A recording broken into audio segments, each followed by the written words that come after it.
this is a really exciting topic. Yay! Oh man, wow. This is the afternoon, isn't it? You guys are already.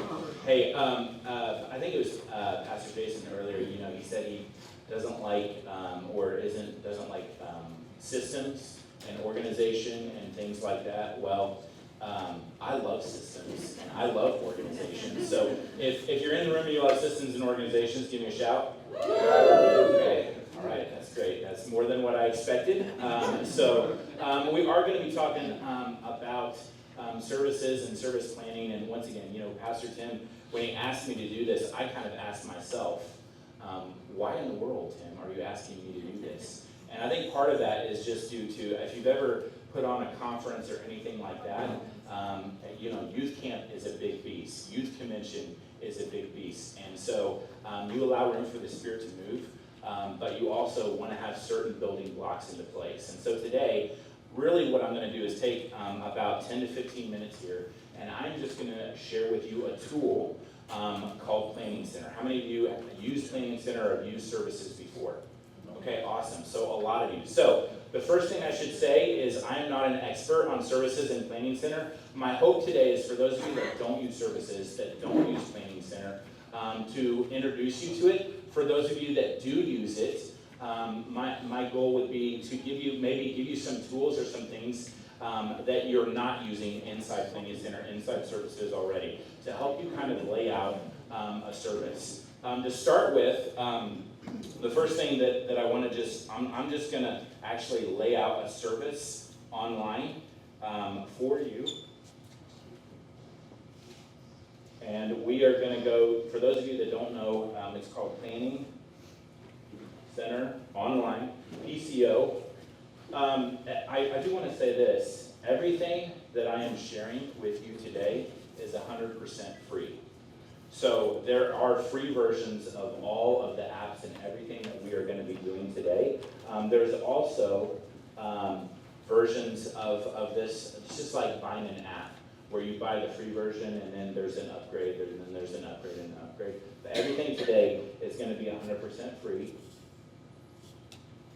So this is PCO Online, if you can see it on the screen right there. Now there are tons of tools inside PCO Online. Obviously I'm already logged in. If you wanted to start a new account, then you could obviously start a new account. It would take you to this page. I wanted to go over here, and I want you to see this drop-down box. Can everybody see that? It's probably pretty hard to see. But there are tons of tools in here that you can use.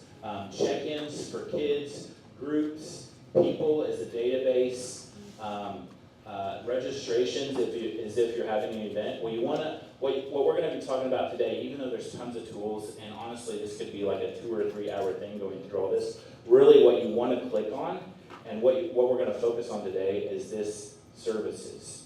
And so I'm going to go ahead and click on that. And here we go. So when you first log into services, when you set up an account and everything else, this screen will be completely 100% blank. Obviously, I have services in here already that we've done. We just got off PK retreat. We have youth camp in here. I have youth convention in here for the last, actually this is this year's youth convention. Everything in all of our services lined up inside this Planning Center Online. Why do we use a tool like this? Well, multiple reasons. Number one, for you to organize your thoughts, but honestly, for your team. All of us, hopefully, are building teams and putting teams together that we can use on a Sunday morning. So one of the best ways to be able to use this resource is so that you can communicate with your team throughout the week, months ahead, even years ahead, and letting them know how we're setting up a service. So the first thing, I'm just going to walk you step by step through how you would add or start a service, set up a service. The first thing you would do is you would go over here and press add. Let me see if I can expand this a little bit so that you can see. All right, so the first thing that you have the opportunity to do is to add a service type. Obviously, there are tons of different service types that you could add. You can add a weekend service, you can add a Wednesday night, You could add a prayer service. You could add an event service. For just a demonstration, we're going to do a Sunday service. And we're going to do it weekly. Once again, you can do these, plans can reoccur however many times that you want them to. They can occur randomly, daily, every weekday. They can appear monthly. But once again, just for the sake of demonstration, we're going to do weekly. And then the next thing you'll do is you'll do service times. We're going to start at 10, not at 8 a.m. Because I don't know how many, anybody start at 8 a.m. on a Sunday? Okay. So we have this. Okay. Next, lastly in this, and this is really one of the advantages of using services, in addition to getting the different building blocks into place, is you can actually add team people, you can add teams in there. So if you want to schedule, for example, a band, who is on the band, if you want a bass player, if you want guitar players, if you want to schedule your greeters, if you want to schedule ushers, you can do all of that through Planning Center. And Planning Center will actually send out emails and email reminders throughout the week. You can set those up to be weekly, monthly, 2 or 3 weeks in advance, so on and so forth. Let me just start here with adding a couple of building blocks. One of the let me just grab it like this because I feel like I can't. One of the ways that I like to set up my plans when it comes to services is I like to use this right here, which is called header. And I like to put the big building blocks into place every single service before I get into the details. So what are some big building blocks that you guys use in your services? What are some things that happen in the middle of your services? Shout them out. Worship, that's really good.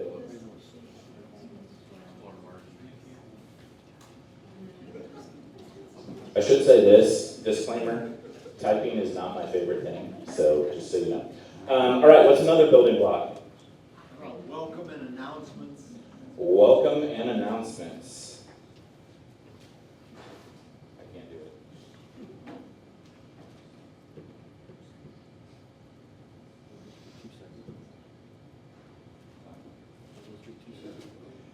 Well, they could be two separate or they could be one. What other one? What else? Offering, yes. Every good Pentecostal church has an offering.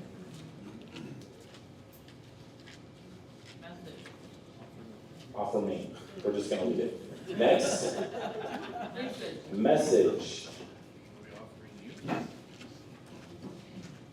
Oh, it did not.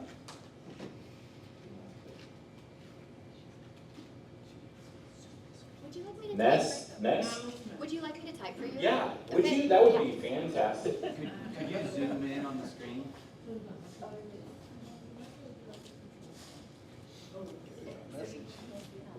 No, you can't see it on that one. That's the hard part. Can everybody see? They probably can't see this. Yeah, go over there. There you go. Oh, we lost it.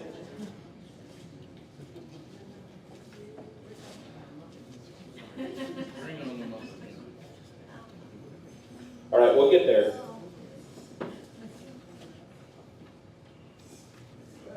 There you go. We'll have to move it over just a little bit. All right, you'll have to scan over.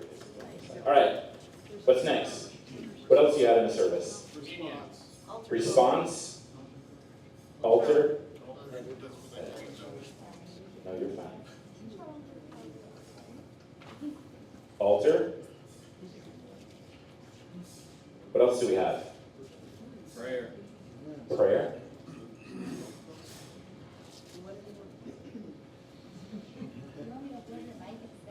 Yeah, exactly. I know. I didn't plan this out very well. Anything else? Special music. Special music.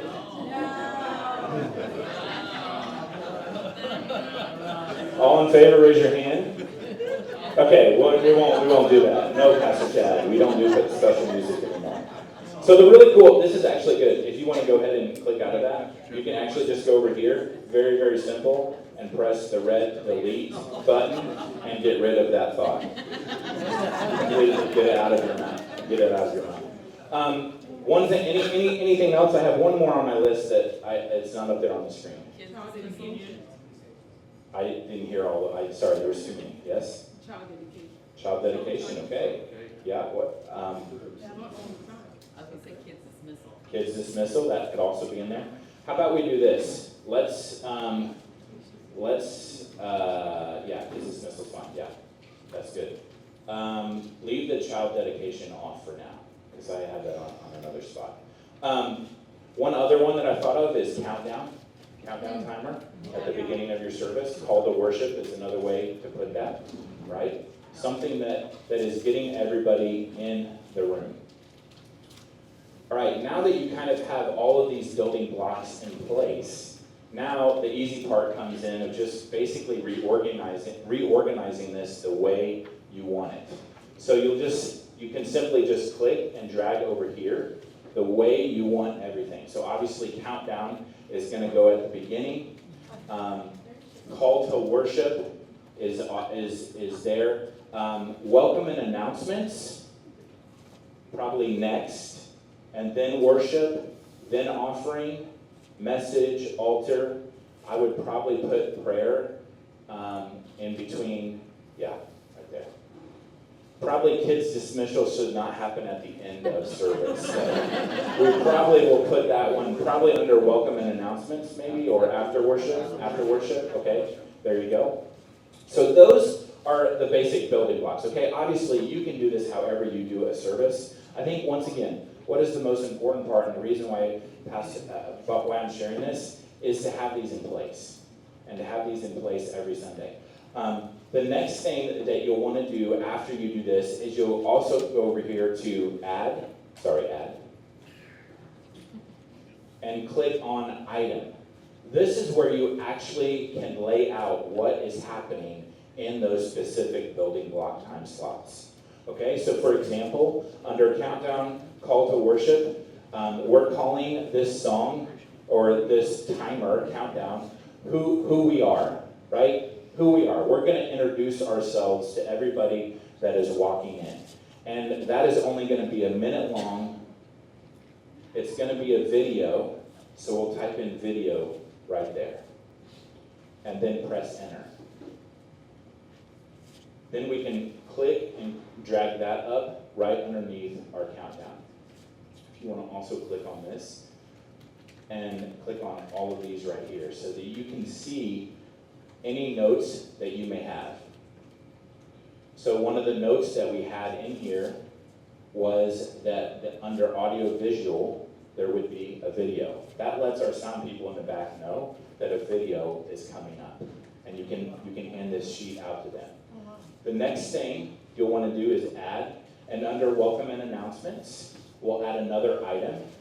Right there.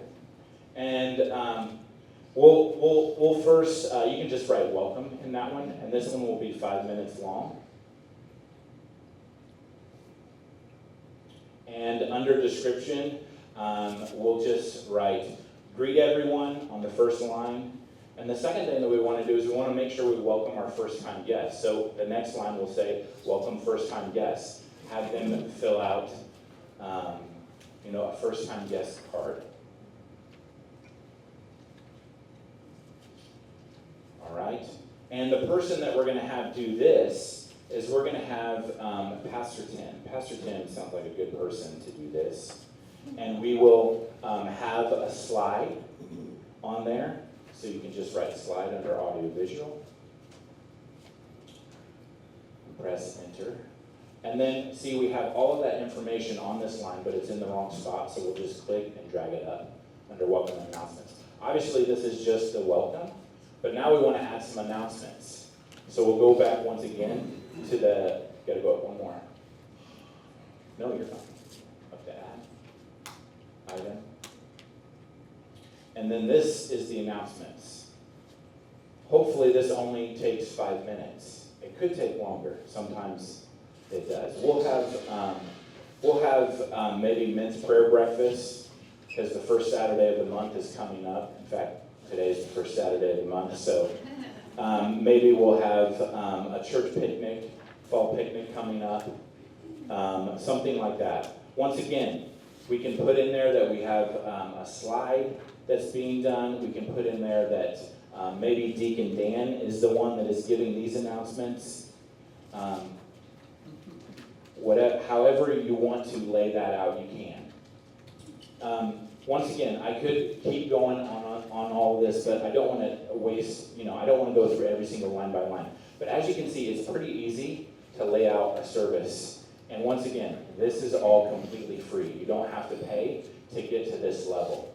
Now, I will say a couple things if you want to scan all the way over there. There are a couple other options that it's kind of hard to see when it's blown up, but this is your service time. Right here is Teams. If you want to click on Actions and then Needed Positions, click on the band, the drop down. So every week, whatever teams that you place in there every week, you will see a list of all of those people and how many people are needed for each one. So you can design under the teams that you need 2 ushers every single week. And you can create a list of people that are your ushers.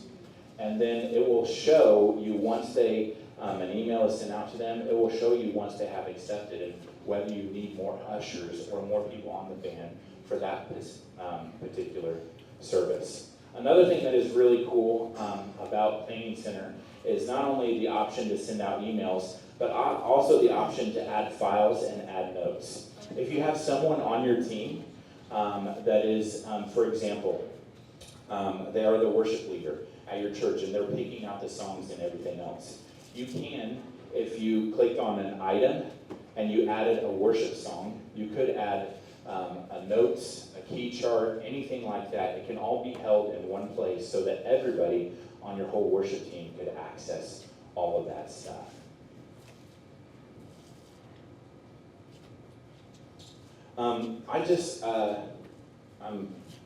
Am I over on time? I think I'm over on time right now. So I'm going to stop right here. There is so much to Planning Center and services and all that you could do with this. I'm going to be here the rest of the day for the most part. So if you have questions, please come talk to me. I do want to say this. Once again, I'm a systems, I'm an organizational type guy.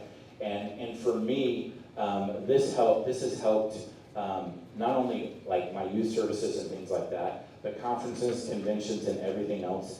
Just more than anything, I think it helps your people understand the direction that you're trying to go with a service, which I think is really important. Like if you want to go together in unity, everybody needs to know where we're going. And so I think this is an excellent resource to use, an excellent tool for that.